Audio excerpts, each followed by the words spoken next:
வணக்கம், நான் உங்கள் தாரா. இது மை டியர் டீமன் அத்தியாயம் 6. தியாவை தன் கை வளைவுக்குள் கொண்டு வந்தவன் மெல்ல அணைத்து கொள்ளவும் நடுங்கிக் கொண்டிருந்த அவளுக்கு அந்த அணைப்பு தேவைப்பட்டது. அவன் நெஞ்சில் முகம் புதைத்து அவன் சட்டையை இறுக்கமாக பிடித்து கொண்டாள் தியா. தீரனுக்கு அவள் அருகாமை அவனது உள்ளத்தை ஏதோ செய்ய அவனோ அவளை அணைத்தபடியே அப்படியே நின்றான். அவள் காதருகே குனிந்தவன், நான் தான் உன்னை வர வேணான்னு சொன்னேன்ல என்று கேட்க தியா ஆமாம் என்று குனிந்தபடியே தலையாட்டினாள். சரி வா போலாம் என்று அவன் அழைக்கவும் தியா அவனை விட்டு விலகவும் தீரனின் கண்களோ அவளிடமிருந்து விலகாமல் இருந்தது. என்ன தீரா என்று தியா கேட்க ஒன்றுமில்லை என்று தலையாட்டியவன் அங்கிருந்து நகர தியா அவனது அருகில் நடந்து வந்து கொண்டிருந்தாள். அப்பொழுது எங்கிருந்தோ ஒரு துப்பாக்கியிலிருந்து தீரனையும் தியாவையும் நோக்கி தோட்டா பாயவும் அதை கவனித்த தீரன் சட்டென தியாவை தள்ளிவிட தியா கீழே விழுந்து விட்டாள். அந்த தோட்டா தீரனின் தோள்பட்டையை லேசாக உரசிவிட்டு சென்றது. அதை பார்த்த அவனது காட்ஸ் தோட்டா வந்த திசையை நோக்கி சுட ஆரம்பிக்க அங்கிருந்த ஒருவன் விழுந்து இறந்தான். துப்பாக்கி சத்தத்தால் கண்கள் மூடிக்கொண்டிருந்தாள் தியா. காட்ஸ் பதற்றமாக தீரனிடம் ஓடி வந்தவர்கள், பாஸ் என்னாச்சு, பாஸ் பாஸ் என்றவர்களின் கூச்சல் கேட்டதும் மெல்ல திரும்பி பார்த்தாள் தியா. தீரனின் கையில் ரத்தம் வழிந்து கொண்டிருக்க அதை பார்த்ததும் தியா அப்படியே மயங்கி சரிய சட்டென அவளை தாங்கி பிடித்து கொண்டான் தீரன். அவர்கள் இருவரையும் சூழ்ந்து கொண்டவாறு அங்கிருந்து அழைத்து கொண்டு சென்று அவர்களை காரில் ஏற வைத்தனர். மருத்துவமனைக்கு சென்று கட்டு போட்டவன் தனது ஜாக்கெட்டை மட்டும் மாற்றிக்கொண்டு தியாவை பார்த்தான். அவளோ மயக்கத்தில் கிடந்தாள். அப்பொழுது விஷயம் தெரிந்து சரவணன் அங்கு வந்து விட்டான். உங்களுக்கு என்னாச்சு பாஸ் என்று சரவணன் பதற்றமாக கேட்க, அதெல்லாம் ஒன்றும் இல்லை, நீ தாத்தா கிட்ட எதுவும் சொல்லாத என்றவன், இங்கே நடந்தது எதுவும் தாத்தாவுக்கு தெரியக்கூடாது என்று காட்சிடமும் சொல்ல, ஓகே பாஸ் என்றனர்.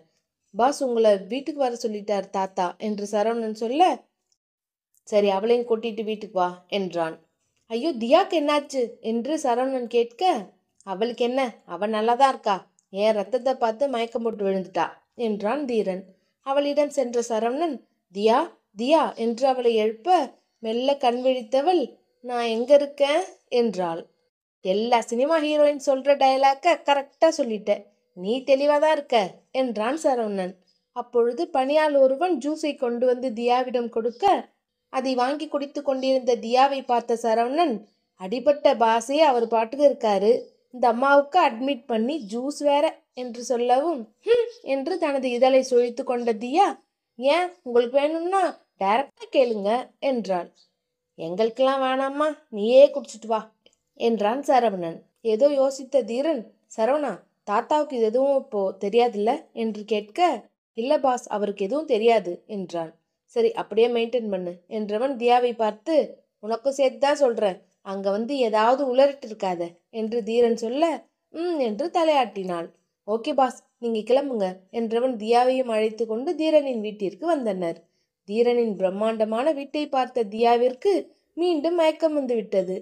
அவளது நிலையை பார்த்த சரவணன், என்ன தியா திரும்பவும் மயக்கம் வந்துருச்சா என்று கேட்க, ஆமா அண்ணா, இது வீடா இல்ல அரண்மனையா என்று கேட்கவும், இதுல என்ன டவுட் இருக்கு உனக்கு, அரண்மனை தான் என்றான். தியா தீரனின் அரண்மனை போன்ற வீட்டை பார்த்ததும் வாய் அடைத்து போய்விட்டாள். தீரனுக்காக காத்து கொண்டிருந்த தாத்தா அவன் உள்ளே வரவும், இவ்வளோ நேரம் எங்க போன தீரா என்று கேட்க, ஒரு சின்ன வேலை தாத்தா, அதை முடிச்சுட்டு வர லேட் ஆயிடுச்சு என்றான். சரி சரி அவங்க கிட்ட எந்த வம்புக்கும் போகாத தீரா என்றார் தாத்தா.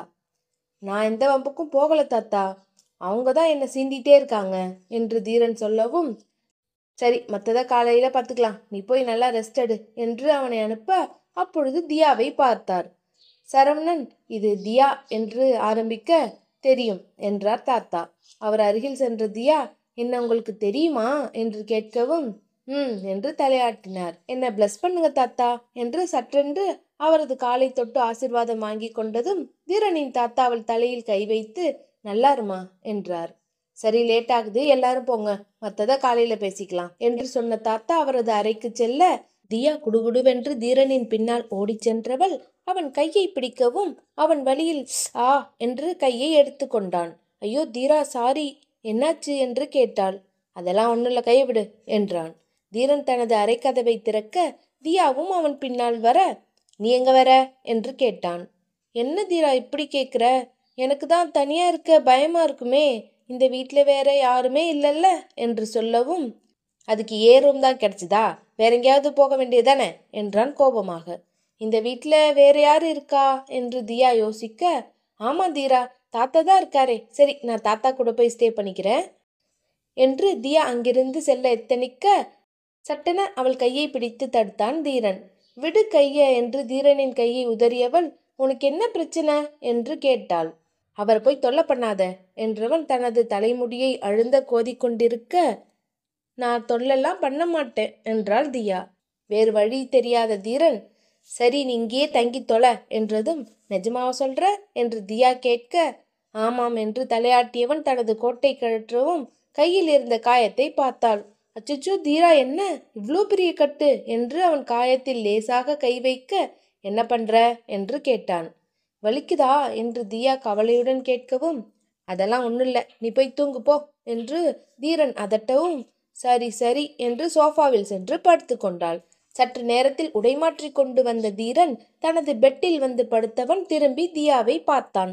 அவள் மேலே எதையோ பார்த்து கொண்டு கைகளை ஆட்டி ஆட்டி யோசித்து கொண்டிருக்க, என்ன ஏதோ பலமா யோசிச்சுட்டு இருக்க என்று தீரன் கேட்கவும், இல்ல இன்னைக்கு நடந்த ஃபைட் பத்தி தான் யோசிச்சுட்டு இருந்தேன். யார் அவங்கெல்லாம் என்று தியா கேட்கவும், அதெல்லாம் உனக்கு தேவையில்லாது என்றான் தீரன். என்று தனது இதழை சொழித்து கொண்டு திரும்பி கொண்டாள் தியா.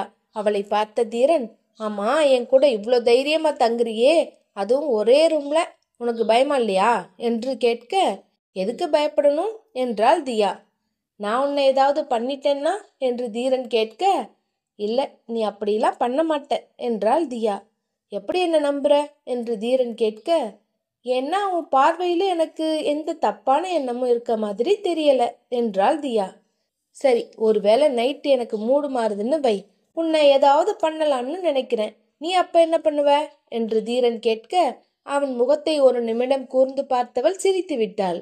ஏய் லூசு, ஏன் சிரிக்கிற என்று தீரன் கேட்க, அவள் இடைவிடாமல் சிரித்து கொண்டே இருக்க கடுப்பாகி விட்டான் தீரன்.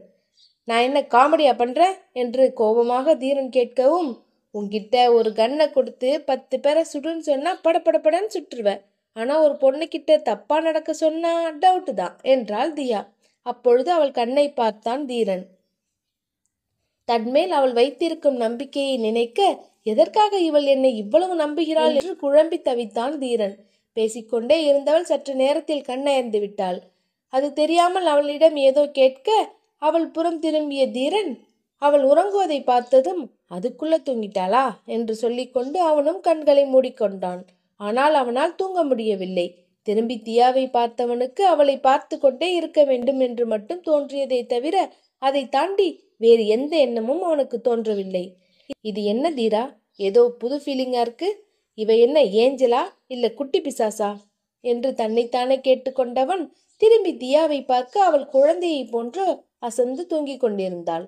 அவளை பார்த்த தீரனுக்கு அவனை அறியாமல் அவன் இதழில் புன்னகை தவழ, என்ன தீரா, இது நீயா என்று அவன் மனசாட்சி அவனையே கேட்டது. இதோட இந்த எபிசோட் முடியுது. நெக்ஸ்ட் எபிசோட்ல மீட் பண்ணலாம். இந்த ஸ்டோரி உங்களுக்கு பிடிச்சிருந்தா மறக்காம லைக் பண்ணுங்க, ஷேர் பண்ணுங்க, உங்களோட கருத்துக்களை கமெண்ட் பண்ணுங்க. அடுத்த அத்தியாயத்தில் மீட் பண்ணலாம். டாடா.